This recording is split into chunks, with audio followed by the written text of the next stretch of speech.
So I went to hit the water pump with a rubber mallet and caught the edge of this guy and whoopsie. So we're gonna be pulling that off and installing that new power steering pump pulley. Wow, trying to say that 5 times. So we're gonna get this done, and we're gonna attempt to go ahead and knock the seal in and then finish the rest of it tonight. And then maybe tomorrow get it fired up.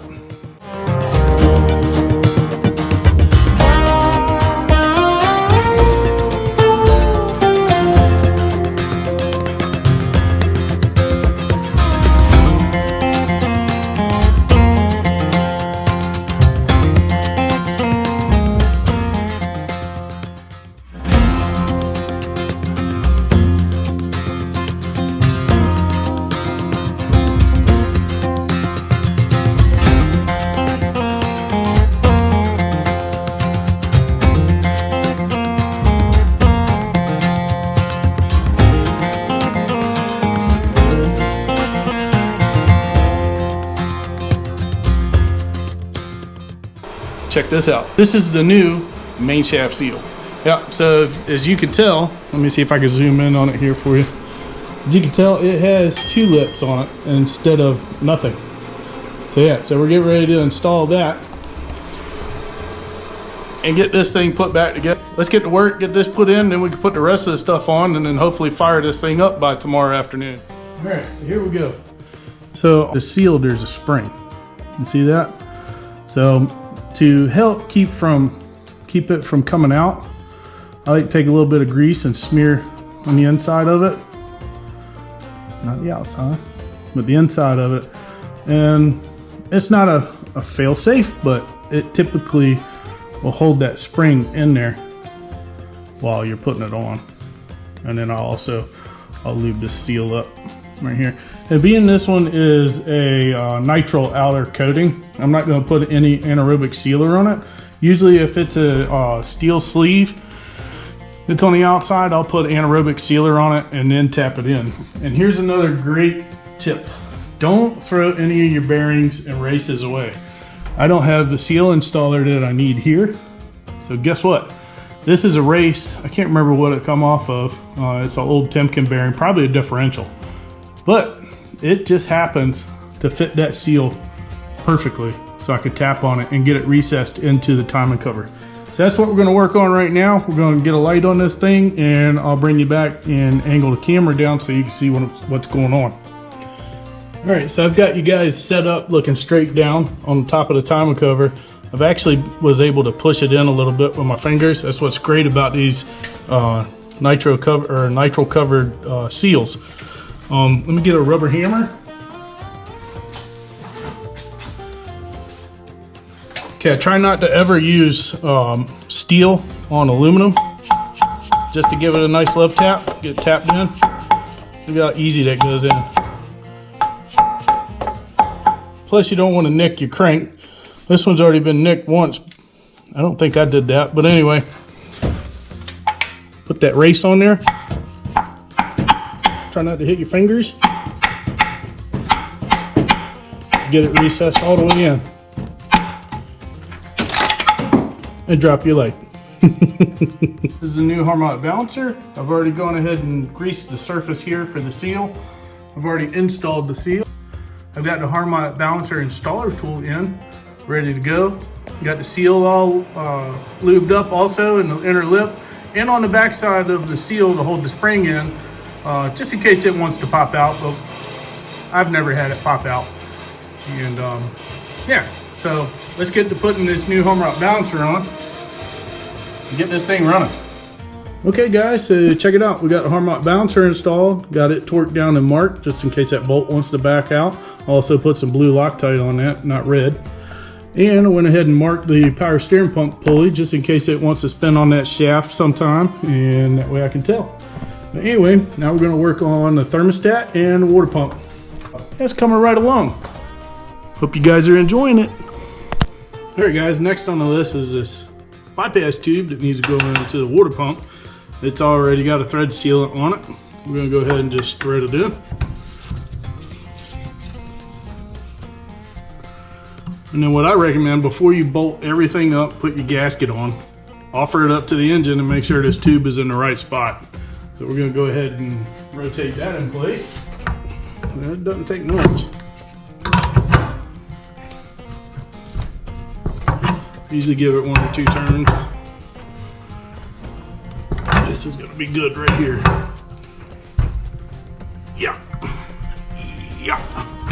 All right, so what I'm gonna do is I'm gonna go ahead and put it up towards the engine and check it out and make sure it fits.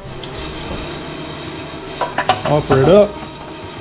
It fits the block perfect, but the tube is hitting the coil cover. So we're gonna have to take it back out, readjust it, and make sure that thing goes right along this area of the valve cover and doesn't interfere with anything else, like getting that bolt out to change spark plugs, which we're gonna do here relatively soon. All right, let's get this thing situated. All right, that right there is what you want. It's flat up against the block and that tube is pointed right down the side of the valve cover. Let's go ahead and get the gasket mounted to the water pump here, and then we can work on a thermostat.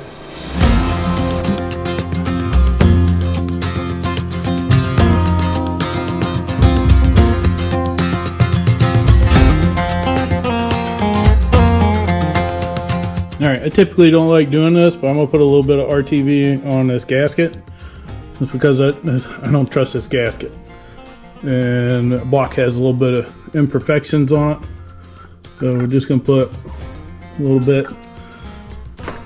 We're a little crazy with it on the other side, but yeah, I'm not a big fan of RTV, but in this case, I don't want it to leak. And wow, I'll put too much on there. Maybe next time. Maybe next time I won't. I don't trust this gasket. It's not a Felpro gasket, and I couldn't get the Felpro gasket tonight. I guess I should have waited till tomorrow, but I want to drive this thing. All right, so let's get the water pump installed and then work on a thermostat, and then that's going to be it for tonight. We'll come back tomorrow and finish up. Get kind of wore out. Yeah, I'm tired.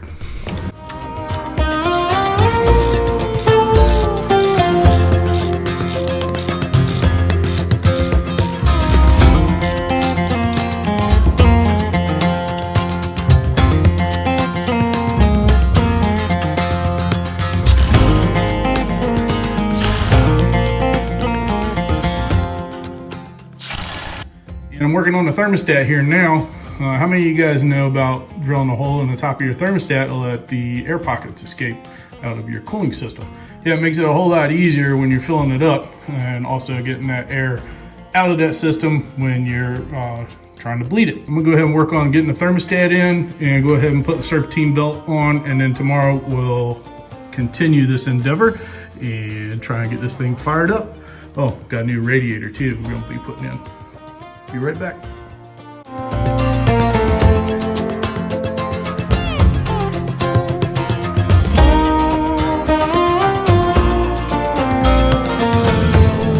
All done.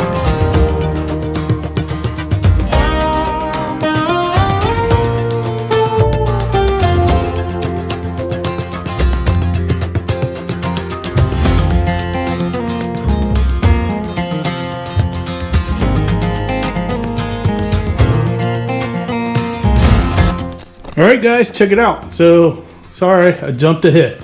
Got everything all put together. Got new fan shroud on, got new radiator in, new water pump. Everything's hooked up. All I gotta do is dump some coolant in it and put the coolant tank back on it. But yeah, so pretty soon we should be able to hear this thing fire up again. I jumped ahead. I just wanted to get it done. I was tired of working on it. I want to drive the thing.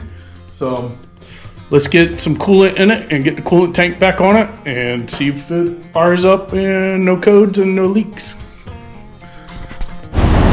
Alright guys, success. It looks like we have actually fixed the leak. Yeah, it's been sitting here running for about 20 minutes. Hasn't completely warmed up. It should have by now, but it's running super cool. But yeah, I put my 6-blade fan on it from my Scrambler, and it's moving a ton of air. That ought to help with overheating and stuff off-road. But yeah, so the check engine light I haven't cleared yet. Looks like we're starting to get almost all the way up to temperature. Smells like might be doing a heater core. Might be doing a heater core in the near future. Smells a little like antifreeze. But anyway, I'm going to clear that check engine light. It's not going to take much. I got my scanner here. And yeah, she's running pretty cool. Alright guys, that's going to do it for this video. She's running and driving. We're on day 3. No leaks. Thanks for watching. Please like, subscribe, and share. And we'll see you on the next one.